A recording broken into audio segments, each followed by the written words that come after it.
어젯밤 군산 국가산업단지에서 폐기름으로 보이는 화학물질 20톤이 우수로에 흘러들었습니다. 강한 악취 때문에 주민들이 큰 고통과 혼란을 겪었습니다. 장수군이 건립한 오미자 유통센터가 6년째 방치돼 있습니다. 오미자 시세가 떨어지고 산림조합의 유통 능력이 부족해 멀쩡한 건물을 눌리고 있습니다.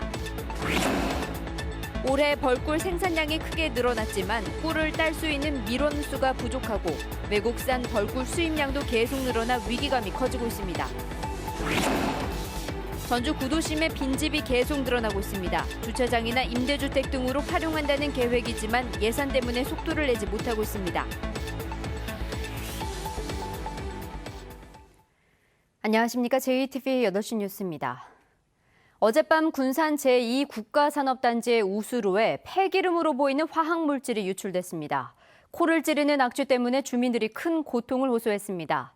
군산시는 일단 산단내 업체를 대상으로 조사를 벌이고 있습니다. 보도에 정윤성 기자입니다. 군산 국가산업단지의 우수로에서 흡착포를 설치하고 있습니다. 밤사이 약 1km의 우수로에 폐기름으로 보이는 화학물질이 흘러들었습니다. 유출된 양은 20톤으로 추정되고 있습니다. 이 물질은 강한 휘발성 냄새를 내뿜어 부근 주택가 주민들이 큰 고통을 겪었습니다. 너무 심하게 났어요. 이렇게 냄새가 큰일 난 줄 알았죠, 다들. 여기 앞에 장사하고 있는 다 문 닫고 어저께 막 도망가려고 했다니까 냄새 너무 심하게 나가지고.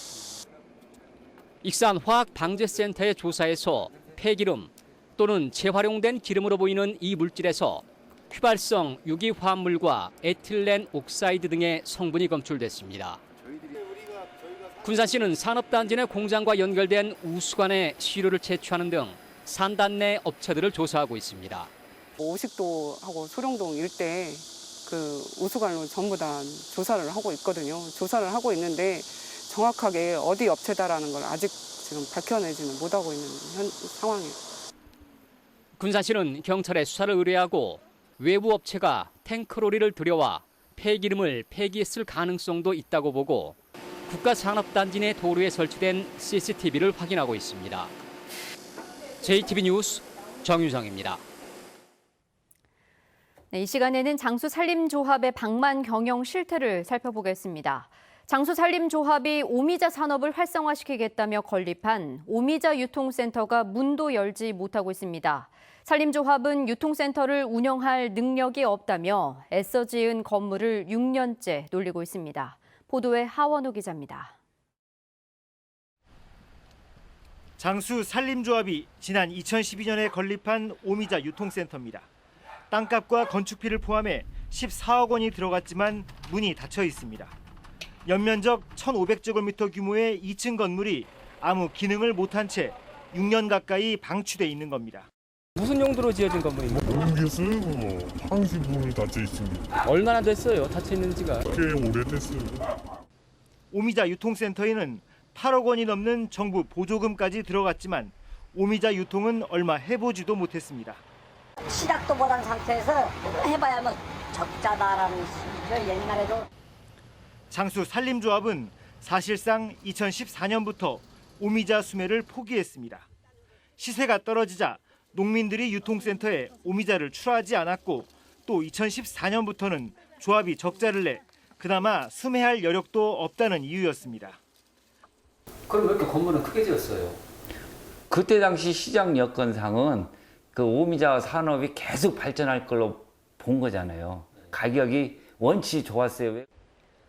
결국 장수산림조합은 자체적으로 농산물을 가공, 유통시킬 수 있는 준비도 없이 시장 시세만 믿고 오미자 유통센터부터 지어놨다가 낭패를 본 것입니다.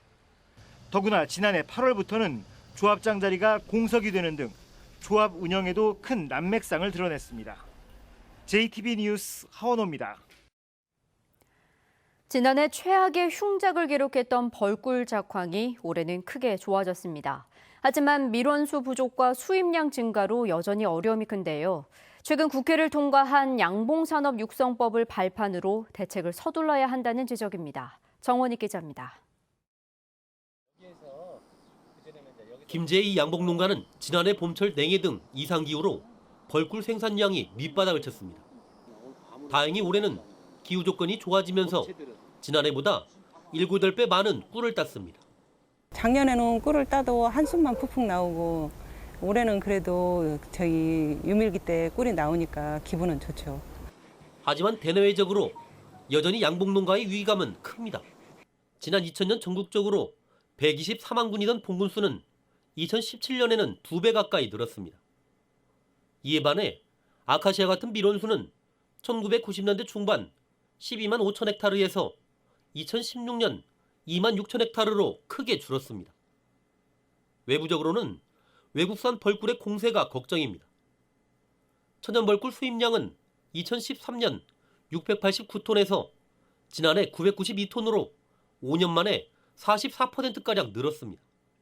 더 큰 문제는 국내산 가격의 10분의 1 수준에 불과한 베트남산의 관세가 오는 2029년에는 완전히 철폐된다는 겁니다.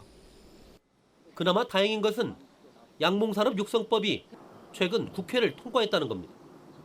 이를 발판으로 전북은 물론 전국 양봉농가들은 다양한 밀원수 확보를 시급한 과제로 지적하고 있습니다. 우리 전라북도의 양봉 농가는 폭발적으로 늘어나고 있습니다. 다른 도에 비해서 빨리 우리 꿀벌이 있는 만큼 꿀을 딸 수 있는 밀원수가 빨리 심어졌으면 좋겠습니다. 농업에 크게 기여하면서도 오랫동안 부침을 겪어온 양봉 농가들이 재도약할 수 있도록 발빠른 대책이 요구됩니다. JTB 뉴스 정원익입니다. 인구는 줄고 있는데 신도심이 잇따라 개발되면서 구도심에는 빈집이 점점 늘고 있는데요. 골칫거리가 된 빈집을 체계적으로 정비하는 사업이 본격화됩니다. 송창용 기자의 보도입니다. 전주 한옥마을 인근의 주택가입니다. 빈집 여러 채가 흉물스럽게 방치돼 있습니다. 미관상 좋지 않을 뿐만 아니라 탈선과 범죄의 장소로 전락할 수 있습니다. 이 한옥마을 때문에 집값 비싸고 하니까 누가 들어오지도 않아요. 누가 살라고 하지도 않아요, 여기. 전주시가 빈집 2천여 채를 체계적으로 정비하기 위해 본격적으로 나섰습니다. 그동안 철거 위주로 정비를 해왔는데 앞으로는 공용 주차장과 공용 텃밭, 반값 임대주택 등으로 활용하기로 했습니다. 또 빈집 소유자와 수유자 간의 중개 역할을 하는 빈집 뱅크를 운영하기로 했습니다. 이를 위해 빈집의 균열 상태나 손상 상태에 따라 1등급에서 4등급까지 나눠 올 연말까지 종합적인 빈집 정비 계획을 세우기로 했습니다. 빈집 정비 계획을 이번에 수립하면서 단순 철거보다는 반값 임대에 좀 주안점을 주어서 관건은 사업비 확보입니다. 해마다 빈집은 70채에서 100채씩 늘고 있지만 지금까지 정비는 한정된 예산 탓에 한 해 10여 채에 대해서만 이루어지고 있습니다. 정비 계획을 잘 수립해도 사업비를 충분히 확보하지 못하면 빈집은 계속 늘고 정비 사업은 도루묵이 될 수 있습니다. JTB 뉴스 송창용입니다. 일본의 경제 제재에 대한 반발로 일본을 찾는 여행이 줄면서 여행사들의 경영이 어려워지자 전북신용보증재단이 여행사에 대한 지원을 늘리기로 했습니다.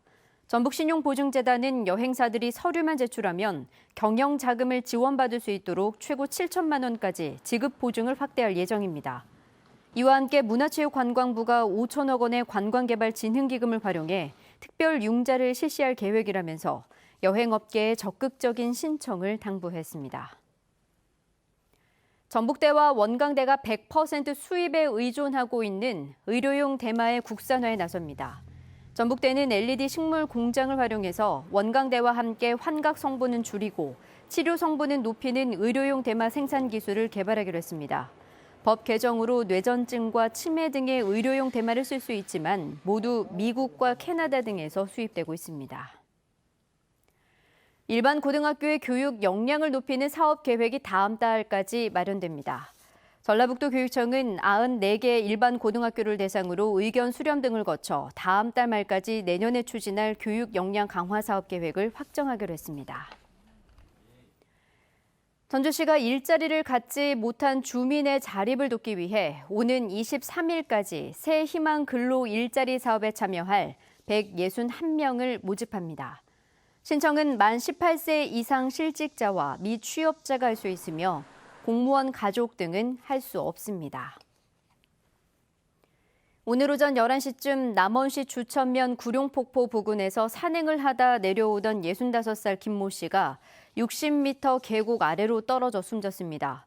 경찰은 김 씨가 산악 회원들과 함께 산에 올라갔다가 내려오던 중 발을 헛디뎌 사고가 난 것으로 보고 목격자 등을 상대로 정확한 사고 원인을 조사하고 있습니다.